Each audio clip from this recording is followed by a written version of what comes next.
दिनै जों उदालगुरि डिस्ट्रिक्टनि एक्स एनडिपिएस ग्रुपआ आरो बाक्सानि एक्स एनडिपिएस ग्रुप जों दिनै नैबे भेरगाव डिभिजनाव जों जमा जादों आरो बे जमा जानाय जथुमायाव जों गोबां खोथा सावरायगोन आरो सावरायबायबो। दा खोथाया जाहैबाय जिहेतु जोंनि बर' समाजाव सोलिबाय थानाय नैबे राजनितिकनि खोथा मोनसेया जाहैबाय इउपिपिएल, मोनसेया जाहैबाय बिपिएफ। दा बे मोननै दोलोनि गेजेराव जोंहा दावराव दावसि जालायगासिनो दङ। बयबो गावनि हान्जाखौ देरहाहोनो लुगैयो, बयबो गावनि पार्टिखौ जिखायनोखौ लुगैयो। दा बे खोथायाव जोंनि एनडिपिखौ लानानै बिथांमोना दावराव। दिनै हाग्रामा महिलारिया बुंदों एनडिपि ग्रुपआ आंजों दङ होननानै होस्रिखाव बर' समाजनि गेजेराव केम्पेइन खालामनानै मिथिं दावथिङाव बुंथिगासिनो दङ एनडिपि आंजों सापर्ट दङ होननानै। किन्तु आं दिनैनि मेलाव आं बेखौनो बुंनो लुगैदों, हाग्रामा महिलारिजों सासेबो एनडिपि गैया। सासेबो एनडिपिआ हाग्रामा महिलारिखौ सापर्ट होआखै। मानो थाखाय? हाग्रामानि माखासे 17 बोसोरनि माखासे कारापसन, 17 बोसोर सामलायनायाव बिथांमोननि माखासे सोबख'नायखौ नुनानै दिनै एनडिएफबिफ्रा मुगैनानै बेजों सापर्ट होआखै। किन्तु बिथाङा गावजों दं होननानै बुंलाबाय थायो। किन्तु बे नंखाय। दा खोथाया जाहैबाय बे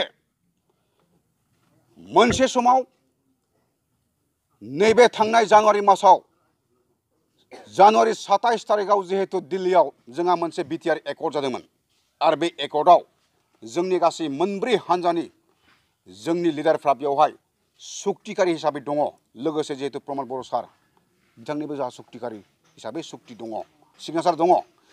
आरो बेनि उनाव जोंहा बिथां हाग्रामा महिलारिनिबो सहि दंबावो बेयाव। उइटनेस हिसाबै दङ, सहि दङ।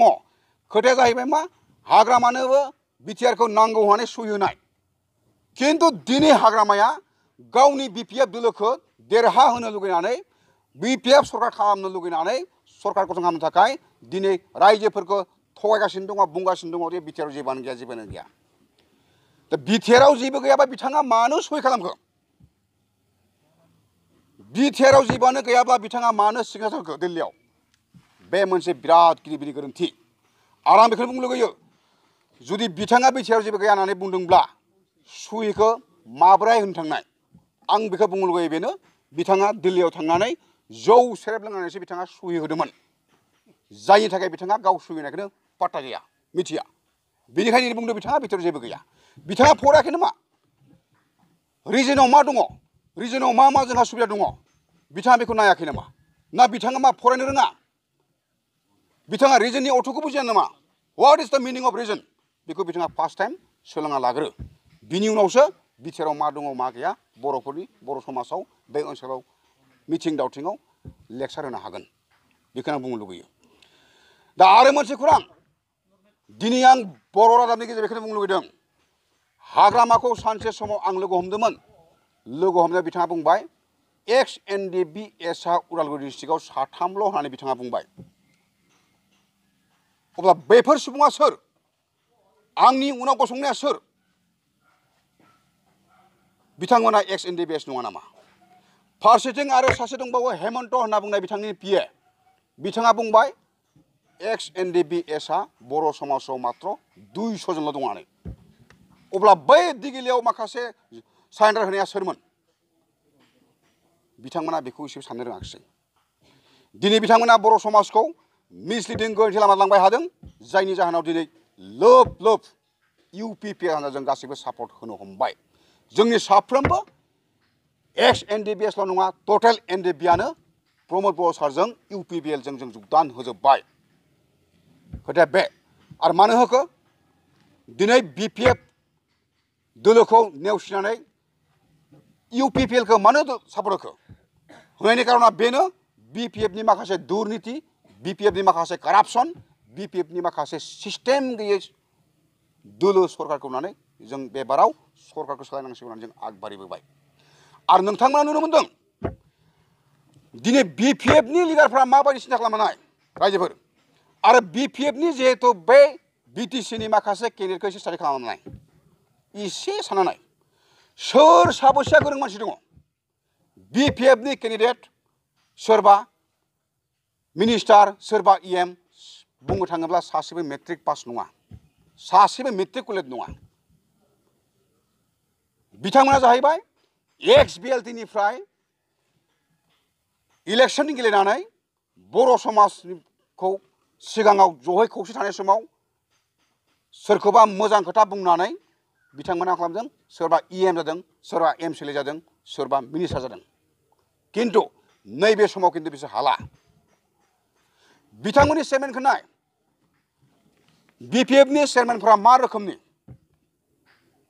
आरो बिसोरनि एक्सपिरियेन्सआ माबायदि बेखौ डाइरेक्टनो रोखा रोखा सारा रायजोफ्रानो मिथिखागौ सासे BPF नि चेयारमेना सोरबा दुकानदारसो जायो सोरबा सासे BPF नि चेयारमेना दाउ बेफारिसो जायो सोरबा सासे BPF नि चेयारमेना अमा बेफारिखौसो बिसोर सेलेक्ट खालामनानै चेयारमेन बहायगासिनो दङ दा बैसोर बायदि मानसिया दिमाग गैयै मानसिया ब्रेन गैयै मानसिया माबायदि बर' समाजनि मोजां हाबा मावनो हानो बर' समाजनि इयुन जेनेरेसननि सेंग्रा सिख्ला फरायसुला फरायसुलिफोरनि बेखारफोरनि थाखाय निबुनुमा समस्याखौ माबायदि बिसोरो सल्भ खालामनो हानो जेबो सल्भ खालामनो हाया बिसोर मोनसेबो आसुनि दिनैसिम 17 बोसोराव लाबोनो हायाखिसै जायनि जाहोनाव बर' समाजनि साफ्रोमबो दुखु मोनना दङ आरो साफ्रोमबो बे BTR नि आन्दाराव थानाय जेसेबां रायजोफोर दङ गासैबो BPF खौ नेवसिनानै बे जोंनि UPPL खौ जुगदान होनाया बाथ्राया बे आरो आं बेखौनो बुंनो लुगैयो जुदि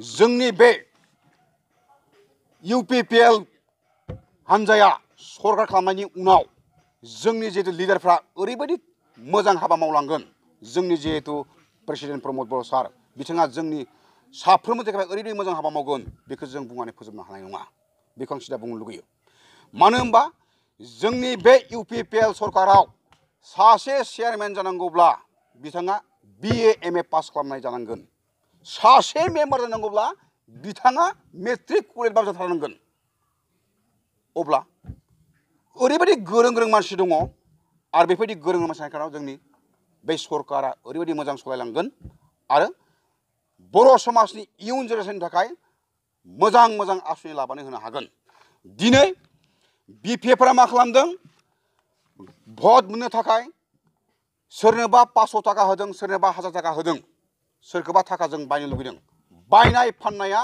BPF नि मोनसे बेपार भट बायनाय भट आदाय खालामनाय थाखा फैसाजों बायनाया BPF नि मोनसे बेपार किन्तु बे बेपारावबो बिसोर टिकिनो हायाखिसै मानो होनबा साफ्रोमबो UPPL खौसो सापर्ट होनाय जाबाय दा खोथाया बे दा बेनिफ्राय जिहेतु बिथांमोना खायफा मानसिफोरखौ मा खालामदों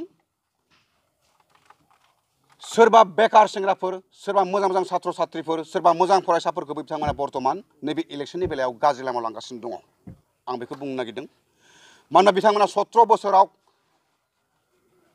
2 नम्बरि खामायनानै रांजों बर्तमान बिथांमोना बर' समाजनि मोजां मोजां सेंग्रा सिख्लाफोरखौ अमा खाना बेदर जाहोनानै पार्टि जाहोनानै जौ सेरेब लोंहोनानै भट आदाय खालामनो थाखाय सेस्था खालामदों किन्तु बेबो जोबोद गाज्रि मानो होनबा नंगौ केम्पेइनखौ खालाम किन्तु पार्टि जाहोनाय नङा बिसोरनिया मा जौ सेरेब लोंहोयो बेदर ना जाहोयो अमा खाना जाहोयो जाहोनानै नांलाय खमलाय खालामहोयो जौगाखांबोनाय सेंग्रा सिख्लाफोरखौ मा खालामदों बेफोरबायदि गासैखौबो बिसोर जौ फाग्ला खालामनानै लामायाव लांगासिनो दङ बे जोबोद गाज्रि जादों बेखौ रावबो मोजां मोनाखै दा बेनिखायनो आं बुंदों BPF नि माखासे केन्डिडेटफोरखौ आं बुंनाय दङ बा बुंखादों दिनैबो आं बुंदों नोंथांमोना जाहाथे सेंग्रा सिख्ला देरफुनाय गथ' गथायफोरखौ थाखा फैसा होनानै पार्टि होनानै जौ सेरेब लोंहोनानै बेदर दरसे जाहोनानै मालाबा गाज्रि दाखालाम आं बेखौनो थोंजोङै आं बुंनो लुगैयो डाइरेक्टलि हाग्रामा मुरलिसिम दा बेनिफ्राय खोथाया बे जिहेतु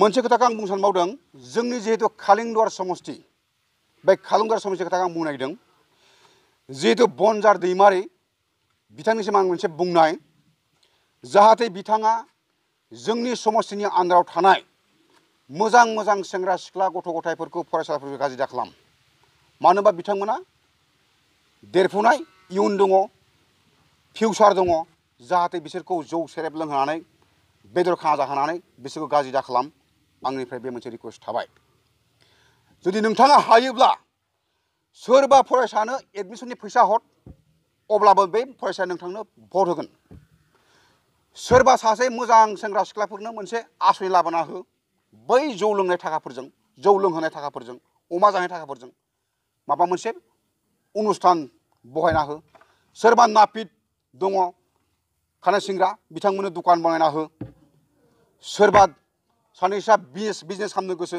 बिथांमोननो बिजनेस खालामनो थाखा फैसा हर बै नोंथांनि खाना जानो हरनाय फैसाखौ बेबायदि मोजां खामानियावसो बाहाय किन्तु बेबायदि जौ सेरेब बा बेदर खाना जानायाव दा बाहाय आं बेखौ सिदा बुंखाबाय आरो आं बर' समाजनि साफ्रोमबो रायजो राजाखौ आं बुंखायो जुदि नोंथांमोना BPF खौ सापर्ट होनोब्ला नोंथांमोना मा मोनगोन दरनैसो बेदर कापनैसो जौ मोनलोंगोन आरो नोंस्रा भबिष्यत जेबो गैया जुदि नोंथांमोना UPPL खौ सापर्ट होआबासिनो BPF थांगोनब्ला थां किन्तु मा मोनगोन कापनैसो जौ सेरेब आरो दरनैसो बेदर नोंथांमोना मोनजागोन किन्तु नोंसोरनि भबिष्यत जेबो गैया किन्तु UPPL खौ जुदि सापर्ट होयोब्ला नोंथांनि इयुन जेनेरेसन बर' समाजनि इयुन जेनेरेसन जायफ्रा देरफुनाय सेंग्रा सिख्ला फरायसुला फरायसुलि बिसोर भबिष्यतखौ बानायनो हागोन मानो होनबा इयुननि थाखाय मोजां मावनो हानाय दोलोआ जाबाय मात्र UPPL आं दिनै आं गावनि उदैनि थाखाय आं भट होआ UPPL नो आं होगोन आंनि गथ' गथायनि फिउचारनि खोथाखौ सिन्था खालामनानैसो इयुननि जिहेतु साख्रि बाख्रि अनेक थांना थानो हानाय राहा लामा बे खोथाखौ सिन्था खालामनानैसो आङो भट होगोन आरो बर' समाजनि बयनिबो इयुन जेनेरेसननि खोथाखौ सिन्था खालामनानैसो आङो UPPL खौ भट होनो ओंखारबोदों आरो आंजों लोगोसे गोबां एक्स NDBS नि खोथाफोरा दंफायो आरो बिथांमोनाबो बे खोथाखौनो बयबो कमेन्ट होयो बेनिफ्राय आरो मोनसे खोथा दंबायो बेनो जाबाय जोंहा जिहेतु जोंहा उदालगुरि डिस्ट्रिक्टनि अनजालि दैमारि बिथांनि सोमोन्दै आं एसे फंनैसो बुंनोसै दिनै जेलाव बिथांनि बिदा रन्जन दैमारि सार जोंनि जिहेतु NDB नि फाउन्डार बिथाङा जेलाव हाबना दंहैयो आरो बिथांखौ सानसे समाव जेलनिफ्राय बहननानै BTR नि एकर्डआव सहि होदोंमोन आरो बिथां दैमारि साराबो BTR खौ नांगौ देनानै बिथाङा सहि होबाय नाथाय बिदाया लाबोनाय BTR खौ नाङा होनना बुंग्रा हाग्रामा महिलारिजों लोगो जाहैबाय बे किन्तु जोबोद दुखुनांथाव बाथ्रा बे डाइरेक्टलि बेखौ सोंखारि जानायखा बियो बेखौ आं दुखु मोनदों किन्तु बिथाङा हाग्रामा महिलारिजों थानाया मोजां जायाखै बेखौ आं दा बुंबाय दा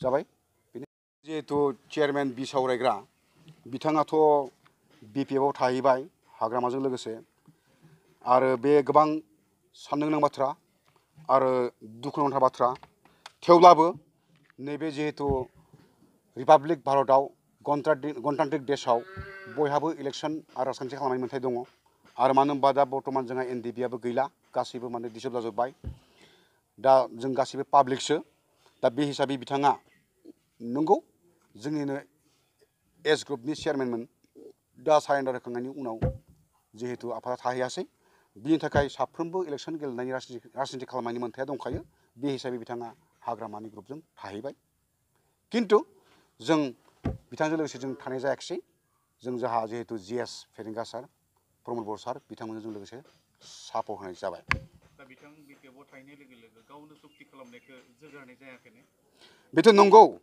किन्तु बे खोथाखौ जों बुंनो गावखौनो गाव लाजिनाय मोनो दा बेखौ बर' समाजाव आङो आंनि खुगाजों फोसावाब्लाबो साफ्रोमबो रायजो राजा गावबा गावनो मिथिखागौ बेखौ आं गुवारै बुंला मानो होनबा बे मोनसे जोबोद लाजिनांथाव बाथ्रा